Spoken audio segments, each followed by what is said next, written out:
Yes, the Renaissance, an era of breathtaking art, groundbreaking science, and most importantly, a dedicated professional whose sole purpose was to ensure the royal ass remained spotless. Meet the groom of the bum, a position so prestigious that noblemen fought for the honour of, well, wiping the king's royal bottom.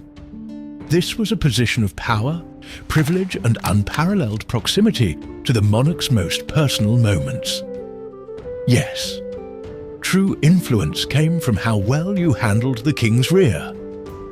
So, grab your finest linen clothes and let's get into the completely serious history of medieval butt wiping. The Middle Ages, a time of chivalry, grand castles and knights in shining armour. And of course, a time when personal hygiene was, let's say, optional. But while peasants were rolling around in their own poop, and nobles were busy drowning in perfume to mask the funk of poor life choices, one job stood out as the pinnacle of medieval prestige: the groom of the stool. Yes, this lucky guy had the royal honour of assisting the king with his most pleasant business, wiping his majestic ass. A job so glamorous, it makes your corpo life look like an all-expenses-paid vacation. All right, let's get deeper into the art of ancient butt maintenance. Before the medieval monarchy turned butt wiping into a career path, humanity had already been getting creative with their post-poop cleanups. Way back in the day, cavemen probably just went with the squat and hope for the best technique. Then came a variety of natural tools: moss, feathers, leaves, grass, sticks, and in times of true desperation, their own hands. Or if they had real trust issues, someone else's. Yup, it was a time when bidets were just a distant dream. And toilet paper wasn't even a concept, unless you count regretting your life choices as a form of cleansing. The ancient Greeks, known for their philosophy and democracy, also made history by thinking outside the box.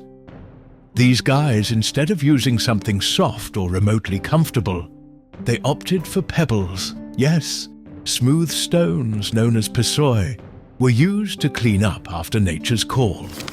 Because nothing says self-care like exfoliating your underworlds with gravel. And if that wasn't enough, they even took pettiness to a whole new level. When a citizen was exiled, their name would be written on pottery shards. And rumour has it, some people used those same pieces to wipe, effectively giving their least favourite politician one last insult. So next time you're frustrated with your job, write your boss's name on the toilet paper and rub 'em off. Now let's take the Romans. Great engineers, lovers of public baths, and pioneers in the fine art of communal butt wiping. That's where the tessorium comes in, a sponge on a stick, which was shared among multiple people in the lavatories of Rome. How did this work?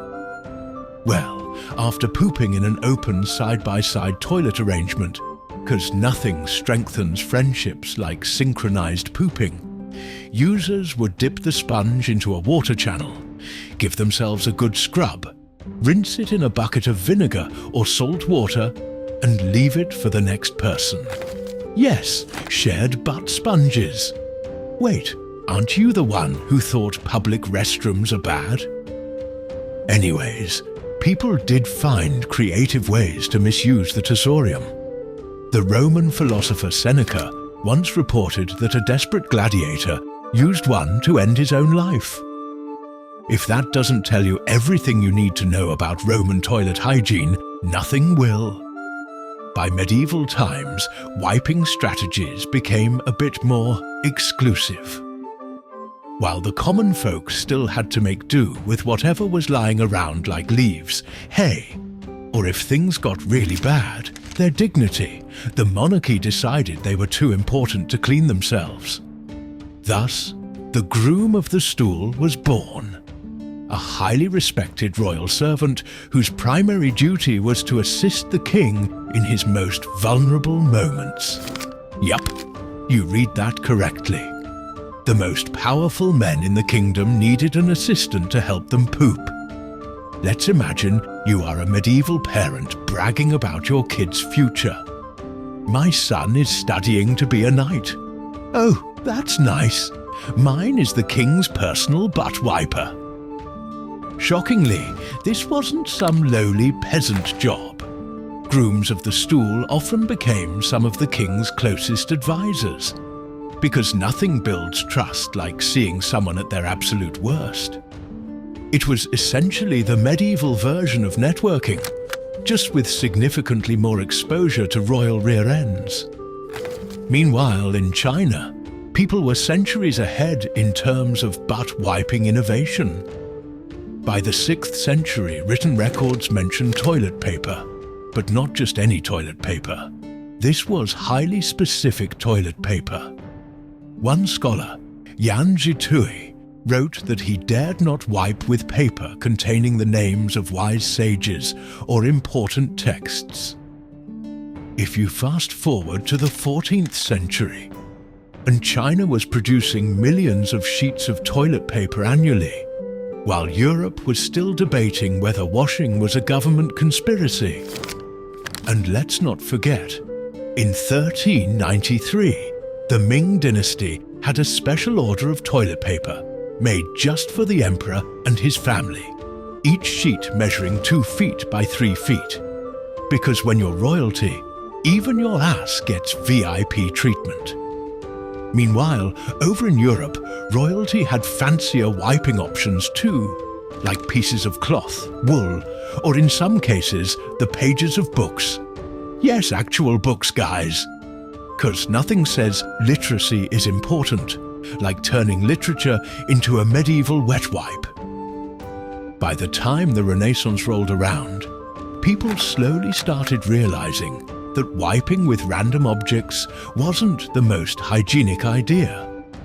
The French were among the first to embrace the concept of personal hygiene, with King Louis XIV famously using lace and silk to clean himself, 'cause clearly his rear deserved the finest treatment. Meanwhile, less glamorous folks were still using straw, leaves, or their hands, proving that history is just a long-running joke about social inequality. By the 19th century, toilet paper as we know it finally emerged. Ah, toilet paper. The soft, comforting hug for your rear end that you never really appreciate until you find yourself in a public restroom stall with an empty roll. But did you know that long before the invention of the modern TP, some folks were out here living their best luxury life, wiping with specially perfumed sheets? Anyways, let's go back to the 14th century in China, where Emperor Hongwu's family apparently had the most pampered behinds in history. Nanjing imperial records show that they went through a staggering 15,000 sheets of extra soft, specially produced toilet paper every year. And as if that wasn't enough, each sheet was perfumed. Because apparently, when you're an emperor, even your bodily functions deserve a touch of class. Now, imagine being a servant in the palace. You're already having a rough day when someone casually informs you that your new job is to scent the emperor's toilet paper. Not exactly what you dreamt when you signed up for royal service. Meanwhile, over in France, writer and humorist François Rabelais had his own, let's say, innovative approach to bathroom hygiene. In one of his stories, his character Gargantua went on a quest to find the best way to wipe one's, nether regions. He tried everything from a lady's velvet mask, which he found most pleasant, to a March-born cat, which, as it turns out, is not an ideal choice unless you enjoy having your perineum violently ulcerated. Eventually, he settled on the downy feathers of a gosling, declaring them superior to all other options. A solid choice, except for the awkward conversation that must have followed. "Hey, why are we suddenly missing all our goslings? For science?" Before toilet paper, the go-to cleaning tool in China and Japan was something called a salaka stick.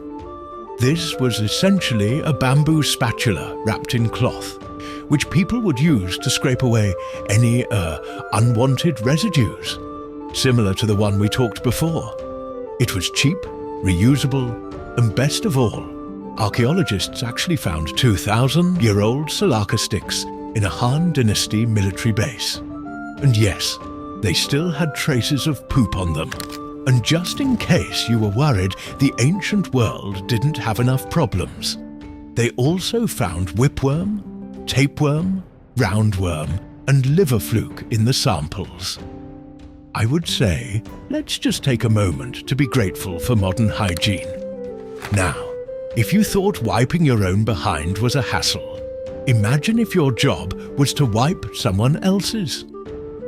Back in Tudor England, being close to the king meant having a lot of influence, and no one was closer than the groom of the stool. This elite position entailed assisting the monarch with his bathroom needs, including managing his portable commode, aka the close stool. In return, the groom of the stool became one of the most powerful people in the court. In fact, Henry VII's groom, Hugh Dennis, wasn't just a glorified bathroom attendant. He eventually controlled the royal treasury. That's right. The guy responsible for the king's hygiene also handled the royal finances. If that's not the best way to ensure job security, I don't know what is. Honestly, it's kind of genius. Fast forward to the 18th century, where wiping choices got a little more, well, literary. Some wealthy folks started carrying books with them to the toilet, both for reading and for recycling. Lord Chesterfield even wrote to his son in 1747 about a friend who ripped pages out of Horace's poetry to use as toilet paper. That's right, classical literature, reduced to nothing more than a butt paper. Imagine spending years crafting the perfect verse, only for someone to literally smear poop on it. And if you're wondering what happened to all those people who read but didn't wipe, let's just say they probably weren't invited to many dinner parties. By the 19th century, the New York Times became more than just reading material. It became the preferred toilet paper of Americans everywhere. But don't worry, Joseph Gaetti came to the rescue in 1857 when he introduced the first commercial toilet paper, claiming it was a necessity, not a luxury. Try telling that to modern people clutching their scented, quilted 3-ply rolls like their lives depend on it. But let's be real, some people weren't convinced. The Farmer's Almanac, a publication dating back to 1792, was so often used for wiping that they started pre-drilling holes in their books, making it easier to hang in outhouses. That's capitalism at its finest. You're going to wipe with it anyway. Might as well make it convenient. And if you thought newspaper was rough, let's take a moment to appreciate the American pioneer tradition of using dried corn cobs. Yep, corn cobs. Because apparently, when you live in the wilderness, your options are limited. PA, where's the corn cob? Right next to the biscuits, son. But make sure you pick the right one. Now, in the grand tradition of overcomplicating everything, modern society has given us quilted, scented, aloe-infused, and even designer toilet paper. Because clearly, we need sugar plum scented TP to complete our lives. And for those who still think paper isn't enough, there's the good old bidet, aka the civilized person's fire hose for their nether regions. At this point, we have reached the pinnacle of butt hygiene. So the next time you see someone hoarding toilet paper at the store, just remember, we could always go back to bamboo spatulas, medieval rags, or corn cobs. Yup, it's your move, it's the 21st century. Make it worthwhile. So, there you have it. The weird, wild, and sometimes horrifying history of wiping. If you have something going on while you're watching this, well, don't pick the wrong corn cob. Seriously. And don't forget to subscribe, because if you made it through an entire video about medieval butt wiping, you clearly have great taste in content.